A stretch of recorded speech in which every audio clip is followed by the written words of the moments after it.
Hi there, this is a quick follow-up video to the ongoing series I made going over the big interview that Benioff and Weiss gave last week in The Hollywood Reporter about their big new Netflix project, Three Body Problem.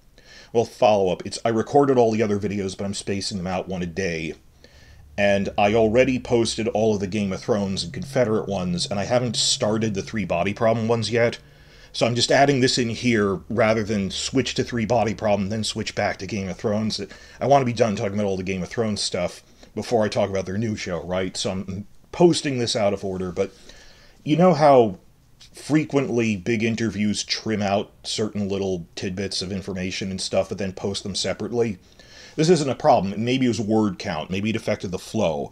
It's possible they even do this on purpose to get more than one article out of things, in terms of posts, even though it's just one paragraph. But like the Entertainment Weekly interviews with House of the Dragon Season 1 had big articles and then little tidbit articles as follow-ups. So these are other things that were on the cutting room floor for editing. So that's fine. At least we're getting the information. I'd rather have it than not have it at all. So Hibbard, their mouthpiece, I already talked about in the main video on this. This is a puff piece meant to make them look good. He posted these two other little tidbit things that they mentioned during their sit-down with him that just didn't fit in the main one, or that he left out, spaced. For whatever reason, they were follow-up tidbit posts. And this caught enough people's eye, and they're asking about it in the comments. Again, that's why I'm posting this out of order before I get to Three Body Problem. Enough people kept asking about it. They were asked, hey, do you have any regrets or characters you would have done things with differently?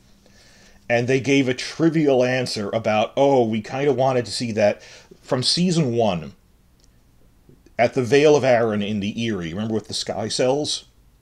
Mord the Jailer, that bald, brutish jailer guy who's yelling at Tyrion, but at the end he pays him off.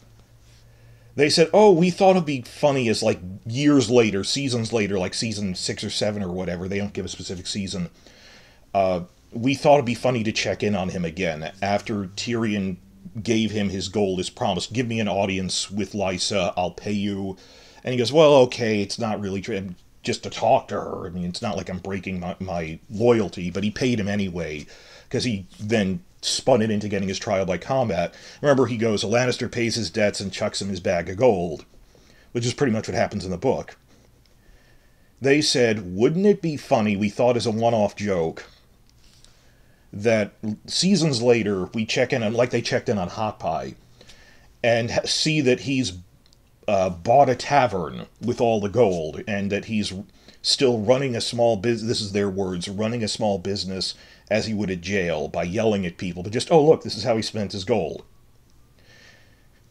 This is, I'm not trying to overhype this. It's not like I'm that emotionally vested in this guy, but this is kind of insulting on a couple of levels. The meta level. I mean, step back and see the bigger picture.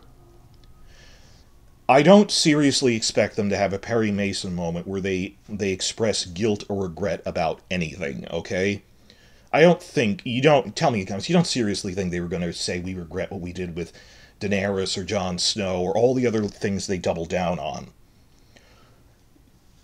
You also pretty much don't think that they're going to talk about things that obviously failed in the middle of the show, like TV Dorne. That isn't even what you were trying to do, or things that were logistical problems that they didn't anticipate, but they could blame someone else. Oh, it was raining that day, but we really wanted to do this, or an actor wasn't available. Something along those lines. I don't seriously think they're ever going to admit guilt about a major arc, or we wanted to do more with Marjorie, but the Dorne thing stands out as, you'd think they'd blame that on the books themselves, as that doesn't really flow well. It's something that's a lie, but something big. Instead, they gave a bizarrely trivial answer.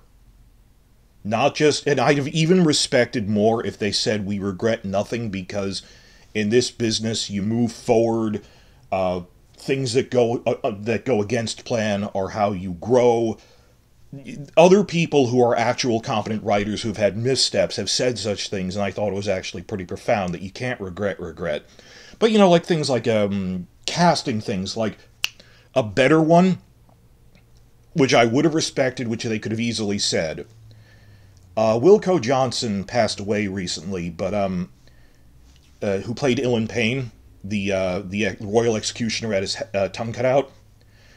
He briefly appeared again at the beginning of season 2, then left because the actor got pancreatic cancer. And they thought he had months to live, but then they found out he had this rare kind of it where they might be able to operate by cutting out his whole pancreas, putting him on, immediately giving, that makes you a diabetic, so he has to have insulin shots every day. But this went from I have 3 months to live to he lived another good 8 to 10 years. It was a goddamn miracle of science that they didn't even have a name for the surgery they did. It was so experimental, and it gave him a good extension. He had a good run. If they said something like, we kind of wanted to do more with Wilco Johnson, but he got cancer and it prevented us from doing that. That's the kind of thing you kind of expect them to express. You don't really think they're going to, admit failure. I've noticed this a lot with them from reading all their interview books like Fire Cannot Kill a Dragon, that thing Hibbert put out. They tend to focus on little tiny trivial details. And maybe this is just because, again, admittedly, maybe I'm wrong here. Maybe it's just because they're making small talk. And their idea of small talk is to tell a light joke that's inconsequential. And they could have said something like, we wish we could have been able to use Ellen Payne more, but the actor got sick. Something. So there's two ways this is really a bad answer. That first, even you could have even said nothing. That they... Or there's this actor we wanted to use who was unavailable, or anything like that. They gave a very trivial, inconsequential answer. The second half of why this is offensive, just to verbalize, and I've seen people saying, talk about this. I haven't seen other YouTube channels remarking on it. That's why my hope is that I'm helping you verbalize why it's offensive, that you feel like your feathers are ruffled over this but don't know how to express it.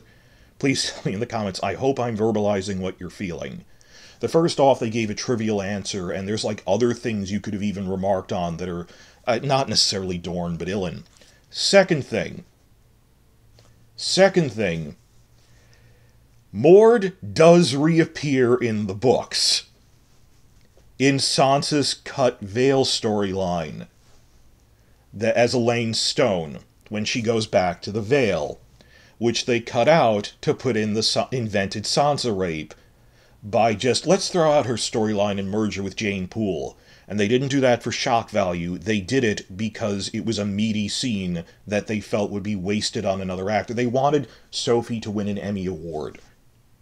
Because when the cast wins Emmys, it reflects well on them and boosts their career to go off and do movies. And I still don't see, like, major news sites saying that. They don't even analyze, it's a struggle to even get them to say, it was bad. That this isn't like a choice I disagree with. Look at what they said in the actual Hollywood Reporter thing, where they're able to brush off, people didn't like it. Because that's vague and subjective. I'm just some guy yelling on the internet, my words are meaningless. The hope is eventually this will bubble up to like real journalists at magazines of note. Online now, but... What does victory look like? Victory looks like when a major magazine like Variety or Deadline or one of the other ones, like the people that did reports on Joss Whedon, gives a point-by-point explanation of the technical things they don't know how to do. That you have failed at the technical art of screenwriting. That your scripts have notes in them, they shouldn't do that. That you're micromanaging the actors, that there's too many close-ups because you're blatantly pandering for awards with close-ups with no dialogue. That if you just say, I think people were in such a blind rage after Season 8, they couldn't verbalize why it's bad. And if you can't verbalize why it's bad with point-by-point breakdown of what's wrong with it, they can brush aside your criticisms. Not just Benioff and Weiss, but all of the online trolls and stuff. You need to say specifically what's wrong with it. It makes it harder to refute. Sorry for that ramble there. Again, this is audio only. But first half is you gave a trivial answer in general. Second, Mord is part of a storyline that you chose not to do. And I am not emotionally attached to Mord. What happens is he's just still being the jailer at the Eyrie, but it's just this quick remark that, yes, we know what he used Tyrion's gold for. He used it to buy himself a set of gold teeth. Because he only had a few rotting teeth left, so he used all that gold, spent it at the goldsmith, who used some of it after the payment to make him a nice fine set of gold teeth. That's the joke. So I'm not attached to Mord. I'm saying the meta issue this touches on of there are allegedly secondary or tertiary characters in the books who have story arcs, who were reduced to background characters in the show, if at all. And book fans were straining for a time to go, this is still in, and it's not. They didn't include it or, develop it, and they treated it as a one-off. And not only did they treat it as a one-off or just abandon it, sometimes they'd even refer to it again mockingly as, oh, remember that storyline we abandoned a while ago? Direct comparison thinking on this, there's a lot of them. Imagine if instead of Mord, they'd made a joke about, we always wanted to do this joke where we saw Quaithe again, running a mask shop in King's Landing. That's the gag, right? When our complaint is Season 2 Quaithe, who's the Shadowbinder from Asshai, magically powerful, a big part of Daenerys' storyline in the books, who shows up and acts cryptic in Season 2. They felt like they were going somewhere with it, then dropped it. Why did they drop it? Because Martin told them the outlines for the later books between the writing of Seasons 2 and 3. Well, it was in between the writing of 3 and 4 while they were filming the other one. But the point is, it's not that they chose not to do it, therefore it must be an insignificant character. It's they didn't need to keep playing nice with Martin anymore. They didn't need to keep pretending to be faithful to the books once he couldn't hold over them that I know what my ending is. Then they could cherry pick the parts they liked. And I don't think it was faithful to the outline he gave them. It's just they were waiting in case he had any juicy bits that they could steal and reappropriate. So imagine if they said something like, Quaithe running a mask shop, when that's a storyline you dropped. Or some joke about Great John Umber selling gloves, because a direwolf bit off 2 of his fingers.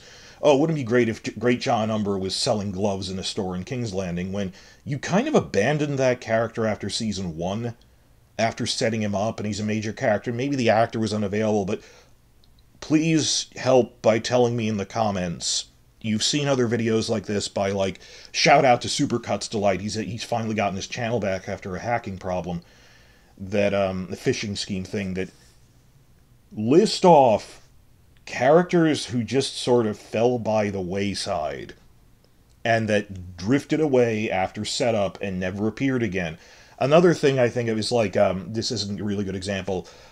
Rorge and Biter in the books go on to destroy an entire town, salt pans, because Cersei does not care about the kingdoms. Even when she has won and Tywin is dead, she has just, so I don't care that there's no public order in the Riverlands anymore. Okay, you conquered them, now you're responsible for them.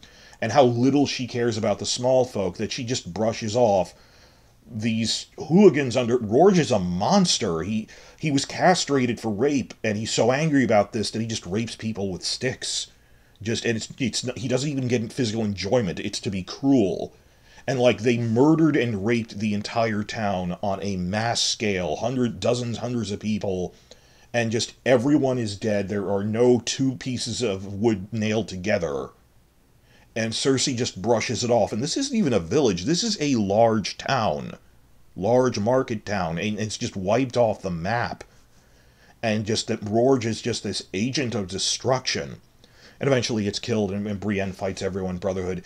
That they just sort of randomly pop up for a one-off joke where the Hound quickly kills them in a later season. And if you don't remember, yeah, it was forgettable. That the thematic thing that this is just this utter brute, but the real problem is the people who don't defend you from him. So there's so many other things that they introduced, then dropped, particularly from the early seasons. And it's so weird also that I don't expect them to talk about the problems in Season 8 or the problems with Dorne, but all they talk about over and over again, and it's practiced, they know how to handle a conversation, is fun trivia from filming Season 1. Just whenever you look at interviews, it's just over and over again, the story of how... Because they knew how to craft their own myth. Fun stories, and because this was a Season 1 character. And even then, like other things that came out later of season 1 was a nightmare behind the scenes. Again, stuff they stupidly admit in Fire Cannot Kill a Dragon. I mean, objective things like horse stunt safety problems, logistical problems, that this wasn't this happy golden time. They had a very bad experience. No one knew what they were doing. Other people have said this. And they'll then skip over talking about even innocuous things from seasons 2 and 3. They'll highlight the bigger things like the Red Wedding was cool or the Battle of the Bastards was cool. But just how much they emphasized little things from season 1, when that was a really long time ago. I know it was the formative period, when everything else is just a blur. So it's not just that, oh, it was Mord the Jailer. It's, by extension, it's as if you made a joke about Quaithe selling masks, John Umber selling gloves, about, oh, wouldn't it be cool if, like, they had Aaron Damphair as, like, a non-verbal appearance in season 2. He talked, but they didn't identify him, the drowned men. Wouldn't it be fun if he was selling beach chairs or something? Just the flippancy of this on those two levels of, first, you're not giving us a real thing you regret, or even, oh man, I wish that actor didn't have a scheduling conflict or didn't get cancer. This is a little joke. It's a cocktail personality. He knows how to make small talk with little jokes. And you've reduced what even like the 4th and 5th level characters in the books do things, have storylines. And even like when Hot Pie reappears in season 7, it's mostly as a joke, though I think the actors make it work, and I'm happy that the actor was able to be in the show again and have a thing with Arya. It's not trying to tell a story. They turned everything into a meme. That wouldn't it be funny to have this back as a meme? Not just a joke, but a meme thing. Oh, better keep rowing.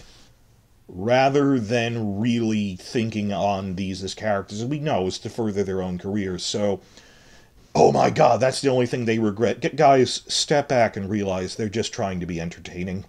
And we don't seriously... What did you tell me? I'm more interested in your comments, that's why I'm rambling here. What did you really think they were going to say? Oh, another thing, I said there were two tidbit articles, and notice that I buried this at the end of the video. Talk about this in the comments.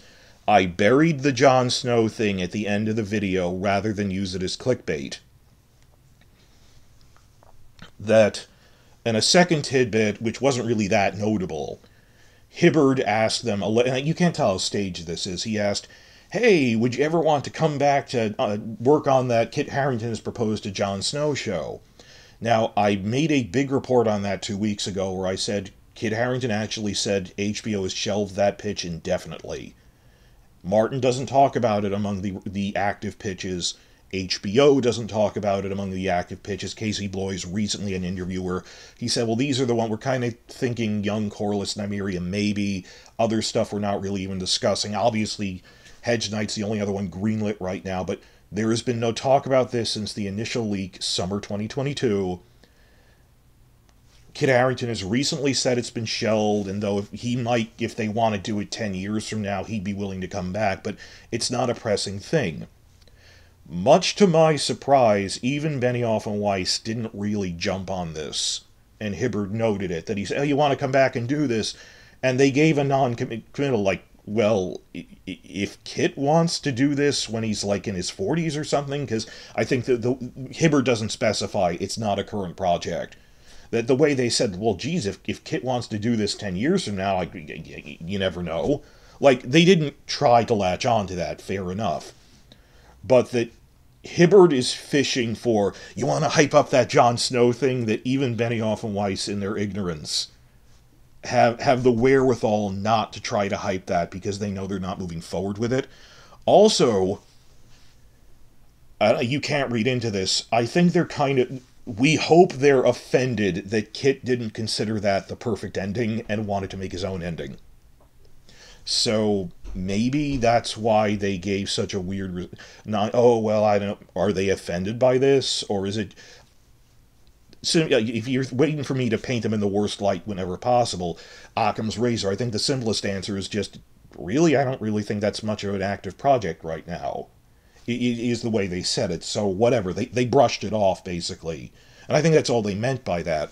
It's more how Hibbert is desperate. And again, I'm angry that Hibbert even admitted when he's the one that leaked that Jon Snow thing, he said, George R. R. Martin explicitly told me not to talk about that in public, but I feel compelled to do so anyway.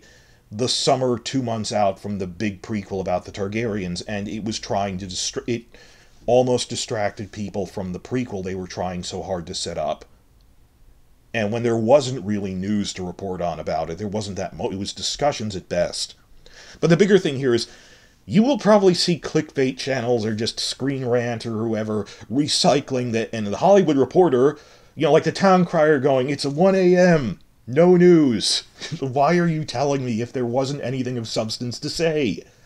So that's why I buried this at the end here. Just an audio-only rant, just catching up on, they had nothing to say about that, and just, yup, another thing where you're making a funny joke rather than giving a sensible answer, and the minor it still offends me that, like, Mage Mormont was on screen but had no dialogue and they went nowhere with the character, much less speaking roles they set up in Season 2 only to drop them later without explanation.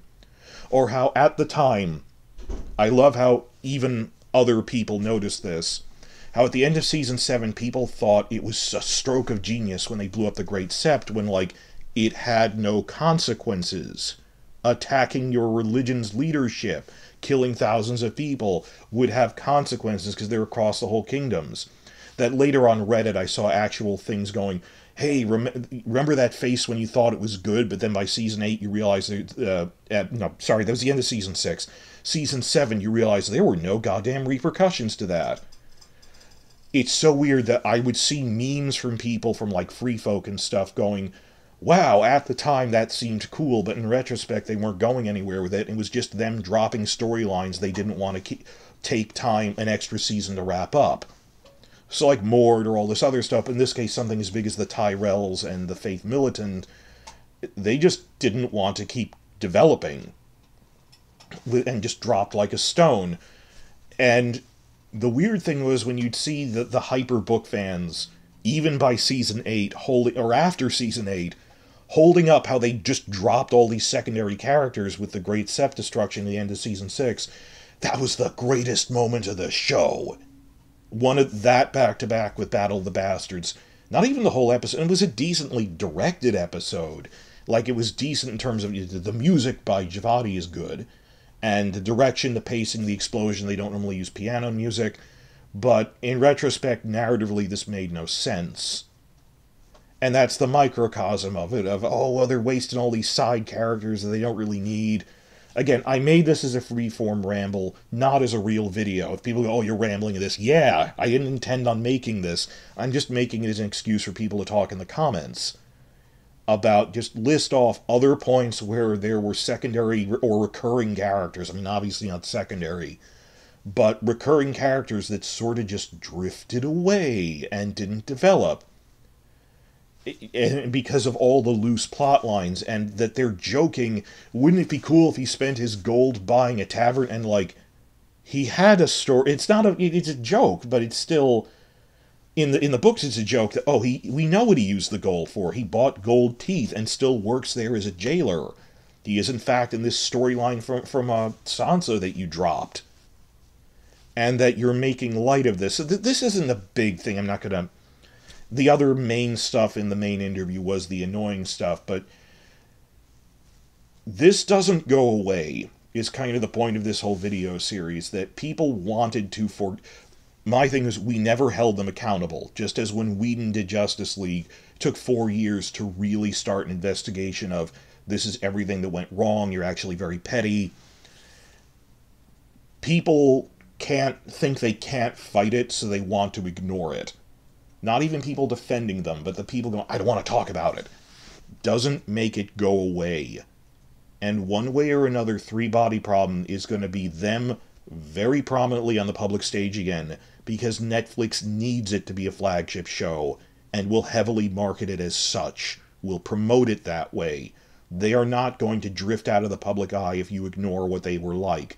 And, like I said the other week, If you think they're nowhere to be seen, it'll be like a time capsule opening. It'll be like early 2019 again, as if nothing had happened, with the silly flippant jokes. Oh, that character who I guess we didn't develop. Or like, oh, wouldn't it have been funny if Anya Wainwood had a line or two more with Sansa? Yeah, because in the books it was an entire storyline. And they didn't care. And I'm not surprised they didn't care, that in retrospect, it was just about furthering their career. How much longer is it going to take for even mainstream news? Because YouTubers don't count, I know that. For mainstream news to be reacting to the crazy shit they say like this. Not just repeating it, but why don't we have like an article in Variety or something, or Deadline, reacting to their... Or the Mary Sue. Mary Sue was another one. Just websites of note. Or Gawker or whatever, picking apart this Hollywood Reporter interview and saying what they're saying is deeply offensive. Like, the only other one I've seen yet, because I know everyone's still on Christmas break, like, Talking Thrones was not about the Mord thing, but in general was saying this is a very puff piece interview, and it's very self-serving. He posted that yesterday, that's good, but I don't see reactions to these articles and things, and I guess that means that's a good sign that people aren't enthusiastic about Three Body Problem enough to make their own reaction articles about it. Just the auto-generated things like Looper and Screen Rant are reposting, and in Hollywood Reporter, this was posted. But I don't see, like, CBR or any of those other sites doing a breakdown of that. That's actually a very flippant thing he said. Well, this is turning into a 27-minute podcast I didn't intend. Sorry about that, but again, it's the weekend, and this is the coda of my series. I'm just presenting it out of order, because this is the thing I recorded last. After this, I will finally move back onto my looking ahead, New Year stuff, even, well, it's still January, my looking at the year ahead in TV in general, House of the Dragon schedule, competition, that kind of thing. Back to our regularly scheduled programming before they had that big conference on January 9th.